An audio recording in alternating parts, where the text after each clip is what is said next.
Hello, ಹೇಳಿ ಮಾವ. ನಮಸ್ಕಾರ ಅಳಿ ಅಂದರೆ. ಅದು ಏನಾರ ಹೇಳ್ಬೇಕಂತಿದ್ರೆ ಹೇಳಿ ಮಾವ. ಯಾಕೋ ಸಂಕೋಚ ಪಡ್ಕೋತಿದ್ರೆ ಅನ್ಸದೆ. ಅಲ್ಲ, ಅದು ಭಾವನ ಮಗುನ ತುಂಬ ಹಚ್ಕೊಂಬಿಟ್ಟಿದ್ಲು. ಮಗುನೂ ಅಷ್ಟೇ. ಭಾವನ ನಿಮ್ಮ ಮನೆಗೆ ಬಂದ ಮೇಲೆ ಸರಿಯಾಗಿ ಊಟ ತಿಂಡಿ ಮಾಡ್ತಿರ್ಲಿಲ್ಲ. ಯಾವಾಗಲೂ ಒಬ್ಬಳೇ ಸಪ್ಪು ಕೂತ್ಕೊಳ್ತಾ ಇದ್ಲು. ಅವಳು ನಿಮ್ಮ ಮನೆಗೆ ಕರ್ಕೊಂಡು ಹೋಗಿದ್ದು ನಂಗೆ ತುಂಬ ಸಂತೋಷ ಆಯಿತು. ದೂರ ಆಗಿದ್ದ ತಾಯಿ ಮಗುನ ಒಂದು ಮಾಡಿಬಿಟ್ರಿ. ನಿಮಗೆ ನಾನು ಹೇಗೆ ಧನ್ಯವಾದ ಹೇಳಬೇಕು ಗೊತ್ತಾಗ್ತಾ ಇಲ್ಲ. ಅದರಲ್ಲಿ ಏನಿದ್ದು ಮಾವ. ಭಾವನವ್ರು ನನ್ನ ಹೆಂಡತಿ ಅಂದಮೇಲೆ ಅವ್ರು ಹಚ್ಕೊಂಡಿರೋ ಮಗ ನನಗೂ ಮಗನೇ ಅಲ್ವೇ. ನಿಮ್ಮ ಮಾತು ಕೇಳಿ ನಂಗೆ ತುಂಬ ಖುಷಿ ಆಗ್ತಾ ಇದೆ. ದೊಡ್ಡ ಮಾತು ಮಾವ. ನನ್ನ ಭಾವನವ್ರನ್ನ ಪ್ರಾಣಕ್ಕಿಂತ ಹೆಚ್ಚಾಗಿ ಪ್ರೀತಿ ಮಾಡ್ತವನೆ. ಅವ್ರು ಖುಷಿಯಾಗಿರ್ತಾರೆ ಅಂದರೆ ನಾನು ಏನು ಬೇಕಾದ್ರೂ ಮಾಡ್ತೀನಿ. ಹುಟ್ಟಿನದವರು ಚೆಂದಾಗಿರ್ಬೇಕು ಅಷ್ಟೇ. ಅಳಿ ಅಂದರೆ ನನ್ನ ಮಗಳು ಭಾವನ ಒಂಥರ ಜೀವನ ಪರ್ಯಂತ ಕಷ್ಟ ಅನುಭವಿಸ್ಕೊಂಡೇ ಬಂದಂಥ ಹುಡುಗಿ. ಅಂಥವಳಿಗೆ ನೀವು ಸಿಕ್ಕಿದ್ದು ಅವಳ ಪುಣ್ಯ. ನಮಗೂ ಅಷ್ಟೇ. ನೀವು ನಮ್ಮನೆಗೆ ರೆಡಿ ಆಗಿದ್ದು ನಿಜವಾಗ್ಲೂ ಎಲ್ರಿಗೂ ಸಂತೋಷ. ಅಯ್ಯೋ, ನೀವು ದೊಡ್ಡವರು, ಹಿಂಗೆಲ್ಲ ದಯವಿಟ್ಟು ಮಾತಾಡ್ಬೇಡಿ ಮಾವ. ನಿಮ್ಮ ಪ್ರೀತಿ ಆಶೀರ್ವಾದ ಇದ್ರೆ ಅಷ್ಟೇ ಸಾಕು. ನಾವು ಚೆನ್ನಾಗಿರ್ತೀವಿ. ಆಮೇಲೆ ಇನ್ನೊಂದು ವಿಷಯ ಹೇಳಬೇಕಿತ್ತು. ಅದು ಮದುವೆ ಏನೋ ಹೇಗೋ ಆಗೋಯ್ತು. ಮುಂದಿನ ಶಾಸ್ತ್ರಗಳನ್ನಾದರೂ ಪದ್ಧತಿ ಪ್ರಕಾರ ಮಾಡೋಣ ಅಂತ. ನೀವು ಹೆಂಗೆ ಹೇಳ್ತಿರೋ ಹಂಗೆ ಆಗಲಿ ಮಾವ.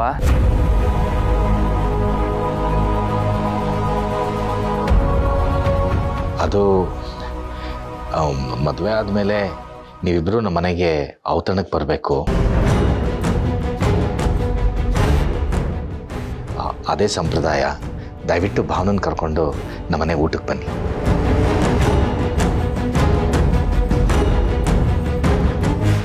ಆಯಿತು ಮಾವ, ಕರ್ಕೊಬರ್ತೀನಿ. ಆಗಲಿ, ಹಾಗಾದ್ರೆ ನಮಸ್ಕಾರ.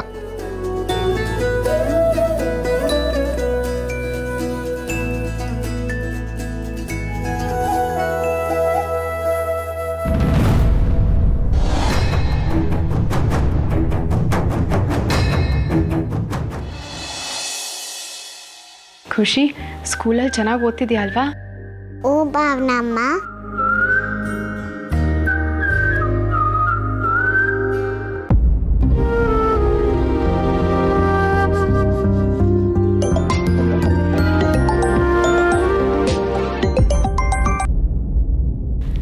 ಹೇಳು ಜಾನು. ಹಲೋ ಅಕ್ಕ, ಹೇಗಿದೆಯೇ? ನಾನು ಚೆನ್ನಾಗಿದ್ದೀನಿ. ನೀನು ಹೇಗಿದೆಯಾ? ನಾನು ಚೆನ್ನಾಗಿದ್ದೀನಿ. ಅಲ್ಲ, ನಿನಗೆ ನೋಡು, ತಂಗಿ ಅನ್ನೋದು ನೆನಪೇ ಇಲ್ಲ. ಮದುವೆ ಮಾಡಿಕೊಂಡು ಮನೆಗೆ ಹೋದ ತಕ್ಷಣ ಆ ತಂಗಿನ ಬಿಟ್ಬಿಟ್ಯಾ? ಇನ್ನೇನು, ಗಂಡನ ಜೊತೆ ಆರಾಮಾಗಿದ್ದೀನಲ್ಲ, ಅವಳಿಗೆ ಯಾಕೆ ಫೋನ್ ಮಾಡೋದು ಅಂತ ತಾನೇ? ಹಾಗೇನಿಲ್ಲ ಜಾನು. ನಂಗೆಲ್ಲ ಅರ್ಥ ಆಗುತ್ತೆ ಬಿಡು. ಸುಮ್ಮನೆ ತಮಾಷೆ ಮಾಡ್ದೆ ಅಷ್ಟೆ. ಹೇಗಿದ್ದಾಳೆ ನಮ್ಮ ಚಿಂಕುಳಿ? ಇನ್ನೆಲ್ಲಿರ್ತಾಳೆ, ನನ್ನ ಪಕ್ಕನೇ ಕೂತಿದ್ದಾಳೆ. ಸರಿ ಸರಿ, ಫೋನ್ ಕೊಡು. ತಗೋ, ಚಿಕ್ಕಿ ಮಾತಾಡ್ತಿದ್ದಾರೆ. ಹಾಯ್ ಚಿಕ್ಕಿ. ಹೋಗು, ನೀನು ಹಾಯ್ ಎಲ್ಲ ಯಾರಿಗೆ ಬೇಕು, ನಂಗೆ ಬೇಡ. ಯಾಕೆ ಚಿಕ್ಕಿ, ನನ್ನ ಮೇಲೆ ಕೋಪನಾ? ಇನ್ನೇನು ಮತ್ತೆ, ನಿನ್ನ ನೋಡಬೇಕು, ನಿನ್ನ ಜೊತೆ ಮಾತಾಡಬೇಕು ಅಂತ ಅಷ್ಟು ದೂರದಿಂದ ಬಂದಿದ್ರೆ ಇಲ್ಲಿ ನೀನೇ ಇಲ್ಲ. ಕೋಪ ಬರದೆ ಇನ್ನೇನಾಗುತ್ತೆ? ಇರಿ, ಅಮ್ಮಂಗೆ ಕೊಡ್ತೀನಿ.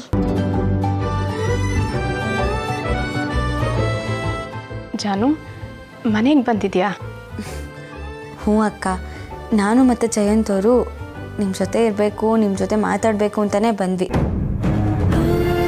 ನಾನು ಅಲ್ಲಿಗೆ ಬರ್ತೀನಿ ಅಂದೆ, ಅಮ್ಮನೇ ಬೇಡ ಅಂತ ಹೇಳಿದ್ರು. ಅಮ್ಮನಿಗೆ ಇವ್ರ ಮುಖ ನೋಡೋಕೆ ಬೇಜಾರಾಗಿರುತ್ತೆ. ಅದಕ್ಕೆ ನೀನು ಹೋಗೋದು ಬೇಡ ಅಂದಿರ್ತಾರೆ. ಅದೇ ಮತ್ತೆ ನಿಮ್ಮ ಮೇಲೆ ಯಾಕೆ ಕೋಪ ಮಾಡ್ಕೊಳ್ತಾರೆ? ಹಾಗೆಲ್ಲ ಏನೂ ಇಲ್ಲ. ಹೊಸ್ದಾಗಿ ಮದುವೆ ಆಗಿರೋ ಗಂಡ ಹೆಂಡತಿಗೆ ಡಿಸ್ಟರ್ಬ್ ಮಾಡಬಾರ್ದು ಅಂತ ಬೇಡ ಅಂತ ಹೇಳಿರ್ತಾರೆ ಅಷ್ಟೇ. ಅರ್ಥನೇ ಇಲ್ಲದೆ ಇರೋ ಮದುವೆಗೆ ನೀನೇನೇನೋ ಅರ್ಥ ಕಲ್ಪಿಸ್ಕೋಬೇಡ ಜಾನು. ಇಲ್ಲಿನ ಪರಿಸ್ಥಿತಿ ನೀನು ಅನ್ಕೊಂಡ ಹಾಗಿಲ್ಲ. ಅಯ್ಯೋ ಆಯ್ತು ಆಯ್ತು ಆಯ್ತು, ನಾನು ತಮಾಷೆ ಮಾಡಿದೆ ಕಣೆ, ಯಾಕೆ ಅಷ್ಟೊಂದು ಸೀರಿಯಸ್ ಆಗಿ ತಗೋತಿದ್ಯಾ? ನೀನೇ ಹೇಳಿದ್ದೆ ತಾನೆ ಏನೇ ಬಂದರೂ ಧೈರ್ಯವಾಗಿ ಎದುರಿಸ್ಬೇಕು ಅಂತ. ಎಲ್ಲ ಸರಿ ಹೋಗುತ್ತೆ, ನೀನೇನು ಯೋಚನೆ ಮಾಡಬೇಡ. ಒಂದು ನಿಮಿಷ ನಾನು ಯಾತಕ್ಕೆ ಕಾಲ್ ಮಾಡಿದೆ ಅದನ್ನೇ ಮರ್ತ್ಬಿಟ್ಟೆ ನೋಡು. ನಾನು ಕಾಲ್ ಮಾಡಿದ ವಿಷಯ ಏನಂದರೆ ನಿನ್ನ ಮತ್ತು ಭಾವನ್ನ ಮನೆಗೆ ಊಟ ಕರೆಯೋಕ್ಕೆ.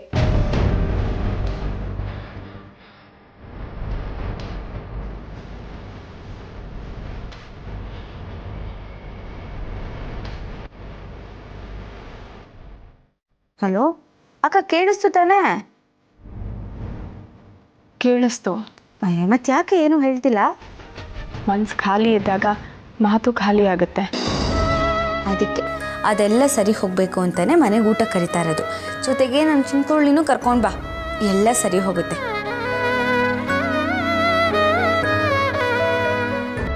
ನೀನು ಬರ್ತಿದ್ಯಾ, ಬರಲೇಬೇಕು ಅಷ್ಟೇ. ಬೇಡ ಜಾನು, ಈಗ ನನಗೆ ಎಲ್ಲಿಗೂ ಬರೋಕ್ಕೆ ಮನಸ್ಸಿಲ್ಲ. ಸ್ವಲ್ಪ ದಿನ ನನ್ನ ಪಾಡಿಗೆ ನನ್ನನ್ನು ಬಿಟ್ಬಿಡು. ಏನಕ್ಕ ನೀನು ಇಲ್ಲಿ ಬರ್ತೀಯಾ, ನಿನ್ನ ಜೊತೆ ಮಾತಾಡ್ಬೋದು ಅಂತ ನಾನು ಎಷ್ಟೊಂದು ಆಸೆ ಇಟ್ಕೊಂಡಿದ್ರೆ ನೀನು ಬರೋಲ್ಲ ಅಂತ ಹೇಳ್ತಿದ್ಯಲ್ಲ. ಇಷ್ಟೇ ನಾನು ಹಿಂಗೆ ನನ್ನ ಮೇಲಿರೋ ಪ್ರೀತಿ? ಅದೆಲ್ಲ ನನಗೆ ಗೊತ್ತಿಲ್ಲ, ನೀನು ಬರ್ತಿದ್ಯಾ ಅಷ್ಟೇ. ಇದಕ್ಕೆ ಅಮ್ಮ ಒಪ್ಪಿದಾರಾ? ಅದೇ ಮತ್ತೆ ಒಪ್ಪಿಸ್ದೇ ಬಿಡ್ತೀನ ನಾನು? ಅವರೇ ಫೋನ್ ಮಾಡಿ ಕರಿತೀನಿ ಅಂದರು. ನಾನೇನೆ ನಿನ್ನ ಜೊತೆ ಮಾತಾಡ್ದಕ್ಕೂ ಆಗುತ್ತೆ, ಕರ್ದಾಗೂ ಆಗುತ್ತೆ ಅಂತ ಹೇಳಿದೆ. ಮಿಸ್ ಮಾಡ್ದೆ ಬಾ. ಹಾಂ, ನನಗೆ ಯಾಕೋ ಇದೆಲ್ಲ ಬೇಡ ಅನ್ನಿಸ್ತಿದೆ ಜಾನು. ಬೇಡ ಅನ್ನೋದಕ್ಕೆ ಒಂದು ಕಾರಣ ಕೊಡು ನೋಡೋಣ. ನಾವೆಲ್ಲರೂ ಸೇರಿ ಎಷ್ಟು ದಿವಸ ಆಯಿತು ಹೇಳು? ಅಟ್ಲೀಸ್ಟ್ ಇದು ಒಂದು ನೆಪಕ್ಕಾದರೂ ನಾವೆಲ್ಲರೂ ಸಿಗ್ತಿದ್ದೀವಿ. ಪ್ಲೀಸ್ ಕಣೆ, ಬರಲ್ಲ ಅಂತ ಮಾತ್ರ ಹೇಳಬೇಡ. ನಿನಗೆ ನನ್ನ ಮೇಲೆ ಪ್ರೀತಿ ಇದ್ದರೆ ನೀನು ಖಂಡಿತ ಬರ್ತೀಯ ಅಷ್ಟೇ.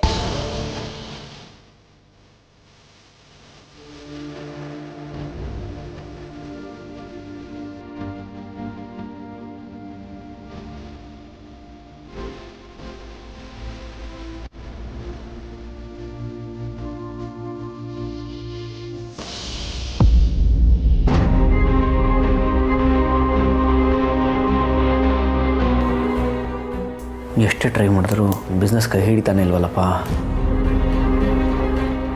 ಅಲ್ಲ, ಬಂಡವಾಳನಾದರೂ ಎತ್ತಕ್ಕಾಗ್ತಲ್ವಲ್ಲ. ಎಷ್ಟು ದಿನ ಅಂತ ಪಾಪ ಬೇಬಿಗೆ ಸುಳ್ಳು ಹೇಳ್ಕೊಂಡಿರಲಿ.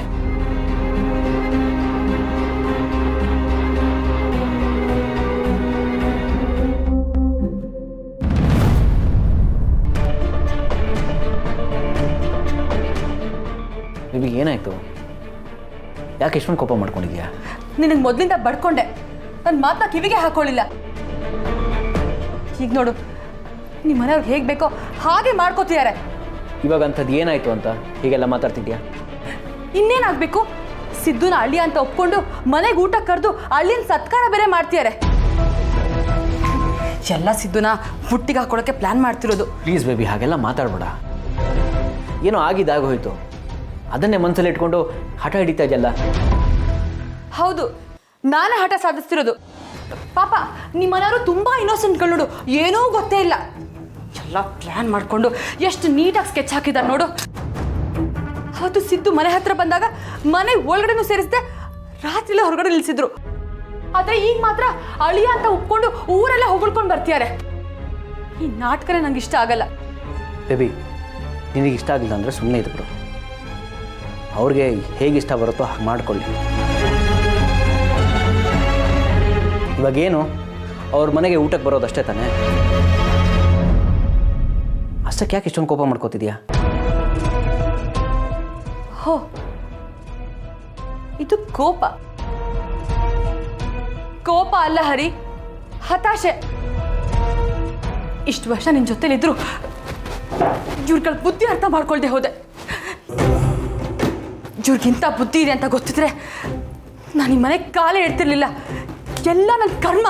ಬೇಬಿ ಪ್ಲೀಸ್, ಮನೆಯವ್ರ ಬಗ್ಗೆ ಹಾಗೆಲ್ಲ ಮಾತಾಡ್ಬೇಡ. ಅವ್ರು ಹೇಗೆ ಅಂತ ನನಗೆ ಚೆನ್ನಾಗಿ ಗೊತ್ತು.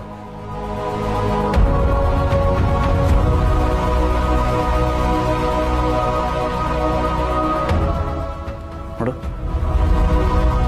ಭಾವನಾ ಅಕ್ಕನ ಜೀವನ ಚೆನ್ನಾಗಿರಲಿ ಅಂತ ಹಾಗೆ ಮಾಡಿದ್ರೆ ಹೊರತು ಬೇರೆ ಉದ್ದೇಶದಿಂದ ಅಲ್ಲ. ಉದ್ದೇಶ ಏನೇ ಆಗಿರ್ಬೋದು, ಆದರೆ ನಂಗೆ ಸಹಿಸ್ಕೊಳಕ್ಕಾಗ್ತಿಲ್ಲ. ಹರಿ, ನಾನು ಇಲ್ಲಿಗೆ ಬಂದಿದ್ದು ನಿನ್ನ ನಂಬಿ, ನಿನ್ನನ್ನು ಚೆನ್ನಾಗಿ ನೋಡ್ಕೋತೀಯ ಅಂತ. ಆದ್ರೆ ಅದೇನೂ ಆಗ್ತಾನೇ ಇಲ್ಲ. ಕರೆಕ್ಟ್, ನಾನಿನ್ನ ಮದುವೆನೇ ಆಗ್ಬಾರ್ದಾಗಿತ್ತು.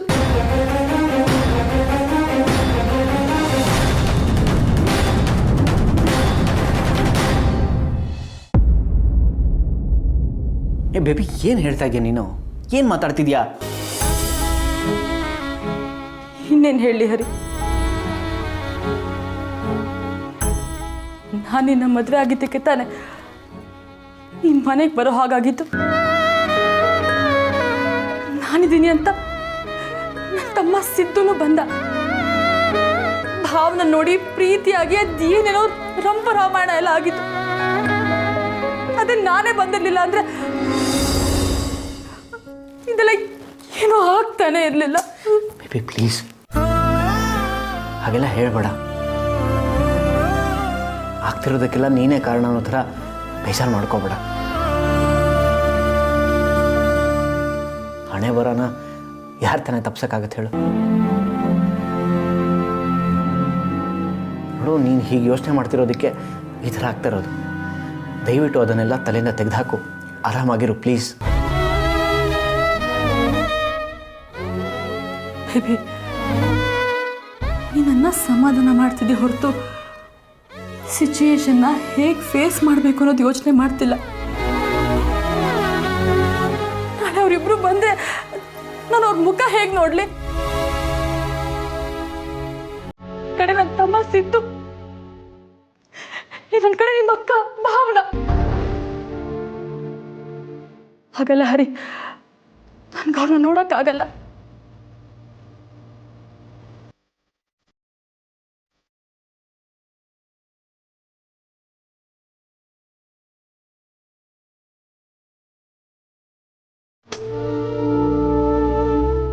ಹಾಗಂತ ನಾವು ಅವ್ರನ್ನ ಬರಬೇಡಿ ಅಂತಲೂ ಹೇಳೋಕ್ಕಾಗಲ್ಲ ಅಲ್ವಾ baby?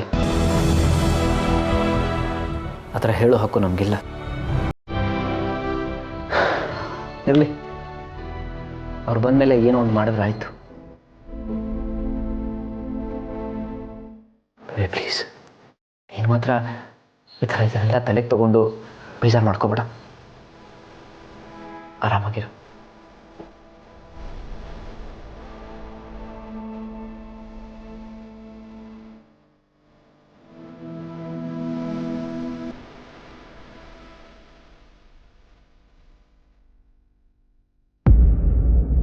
Yeah, I'll be able to take the calls online. You fix ಮಾಡಿ. I'll call you back. ಚಿನ್ನುಮರಿ, ಈ ಮನೆಗೆ ಬಂದಾಗಲಿಂದ ನಾನು ನೋಡ್ತಾನೇ ಇದ್ದೀನಿ. ನೀವು ಒಂದ್ಸಲ ರೆಸ್ಟೇ ತಗೊಳ್ಳಲ್ವಲ್ಲ? ಕೆಲಸದ ಮೇಲೆ ಕೆಲಸ ಮಾಡ್ತಾನೆ ಇದ್ದೀರಾ. ಒಂದು ಕ್ಷಣ ಆರಾಮಾಗಿ ಕೂತ್ಕೋಬೇಕು ತಾನೆ? ಅದೇ ಮತ್ತೆ, ನಾನು ಈ ಮನೆಯಲ್ಲಿ ಯಾವ ಕೆಲಸನೂ ಮಾಡಲ್ಲ. ನಾನು ಕೊನೆ ಮಗಳು ಅಂತ ಮುದ್ದಾಗಿ ಸಾಕಿದ್ದಾರೆ.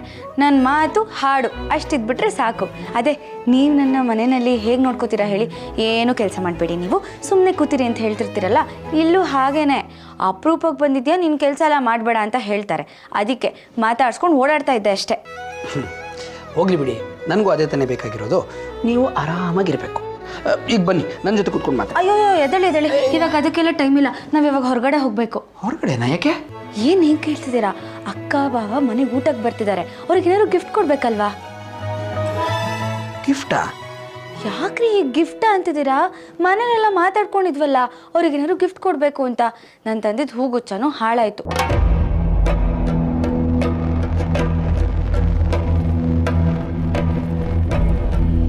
ಅದಕ್ಕೆ ಇವತ್ತು ಹೋಗಿ ತೊಗೊಂಡು ಬಂದರೆ ನಾಳೆ ಕೊಡೋಕೆ ಸರಿ ಹೋಗುತ್ತೆ. ಚಿನ್ನುಮರಿ, ನೀವು ಹೇಳೋದು ಕರೆಕ್ಟಾಗೇ ಇದೆ. ಆದರೆ ಗಿಫ್ಟ್ ಇಲ್ಲಿ ಕೊಡೋದು ಬೇಡ. ಅವರಿಬ್ಬರನ್ನು ಮನೆ ಕರೆಯೋಣ, ಸತ್ಕಾರ ಮಾಡೋಣ, ಅಲ್ಲಿ ಗಿಫ್ಟ್ ಕೊಡೋಣ ಅಲ್ವಾ?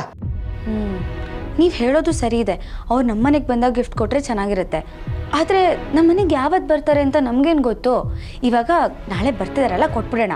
ಮತ್ತೆ ಮನೆಗೆ ಬಂದಾಗ ಮತ್ತೆ ಗಿಫ್ಟ್ ಕೊಟ್ರಾಯ್ತು. ಪದೇ ಪದೇ ಗಿಫ್ಟ್ ಕೊಡೋಕ್ಕೆ ನಾನೇನು ಗಿಫ್ಟ್ ಅಂಗಡಿ ಇಟ್ಟಿದ್ದೀನ? ನಿಮ್ಮನ್ನು ಖುಷಿ ಪಡಿಸೋಕ್ಕೆ ನಾನು ಎಷ್ಟು ಬೇಕಾದರೂ ಗಿಫ್ಟ್ ತರ್ತೀನಿ ಚಿನ್ನು ಮರಿ, ಆದರೆ ಬೇರೆಯವ್ರಿಗಲ್ಲ. ರೀ, ಏನು ಯೋಚನೆ ಮಾಡ್ತಿದ್ದೀರಾ? ರೆಡಿಯಾಗಿ ಬೇಗ ಬನ್ನಿ. ಹಾಂ ಸರಿ.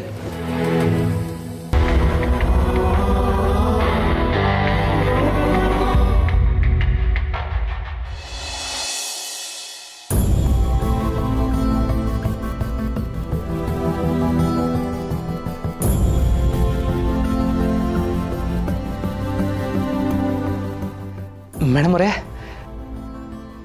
ಮಾವ ಫೋನ್ ಮಾಡಿದ್ರು. ನಿಮ್ಮ ತಂದೆಯವರು ನಾಳೆ ನಮಗೆ ಅಂತ ಔತಣ ಏರ್ಪಾಡು ಮಾಡೋರಂತೆ. ನಮ್ಮಿಬ್ರು ಬರೋಕ್ಕೆ ಹೇಳಿದ್ರು.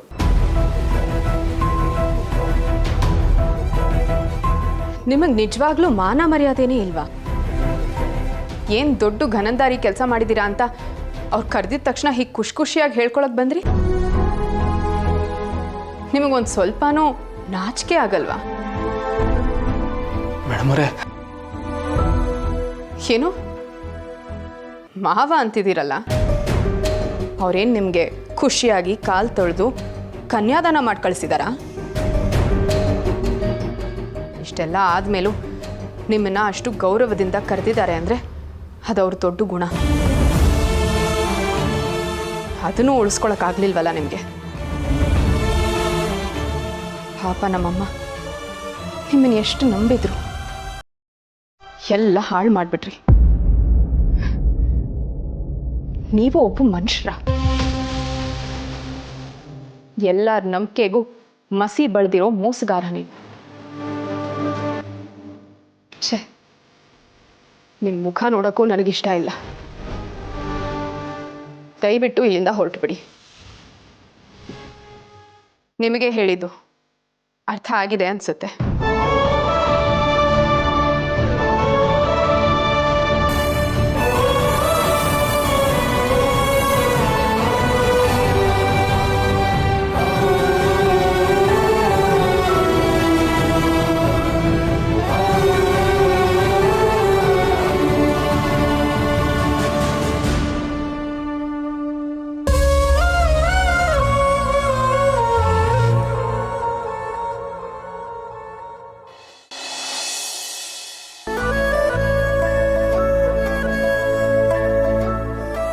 ಅದಕ್ಕೆ ಅಣ್ಣ ಎಲ್ಲಿದ್ದಾನೆ?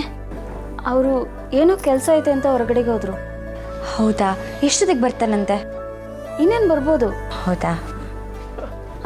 ಅಣ್ಣ ಬಂದ್ಯಾ? ನಿಮಗೆ ಗಿಫ್ಟ್ ಏನು ಬೇಕು?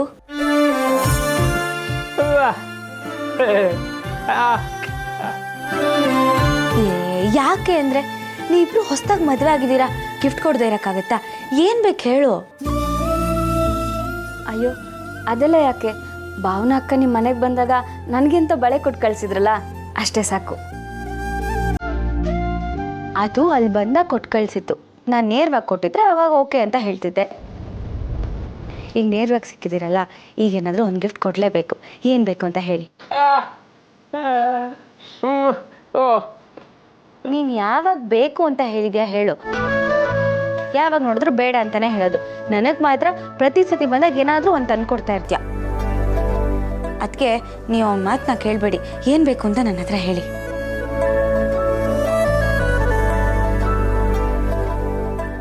ಅವರೇ ಏನು ಬೇಡ ಅಂತ ಹೇಳ್ತವ್ರೆ. ಏನಾದರೂ ಬೇಕು ಅಂತ ನಾನೇನು ಕೇಳಿ? ಅವ್ರೇನು ಹೇಳ್ತಾರೋ ನಂದು ಅದೇ ಮಾತು. ನಮಗೆ ಈ ಗಿಫ್ಟು ಈ ಎಲ್ಲ ಏನು ಬೇಡ. ಪರವಾಗಿಲ್ಲ ಅಣ್ಣ, ಚೆನ್ನಾಗಿ ಟ್ರೈನಿಂಗ್ ಕೊಟ್ಟಿದ್ಯಾ ಅದಕ್ಕೆ ನೀನು. ಅದಕ್ಕೆ ನಿಮ್ಮಿಬ್ರು ಜೋಡಿ ಸೂಪರ್ ಅನ್ನೋದು. ಆದರೆ ಇವಾಗ ನಂಗೆ ಅದೆಲ್ಲ ಗೊತ್ತಿಲ್ಲ. ಗಿಫ್ಟ್ ಏನು ಬೇಕು ಅಂತ ಹೇಳಬೇಕು, ಇಲ್ಲಾಂದ್ರೆ ನನಗೆ ಬೇಜಾರಾಗುತ್ತೆ. ಚಿನ್ನಮರಿ, ನಾವು ಹೊರಡೋಣ ರೀ. ನೀವೊಂದು ಮುಖ್ಯವಾದ ವಿಷಯನೇ ಮರ್ತಿದ್ದೀರಾ.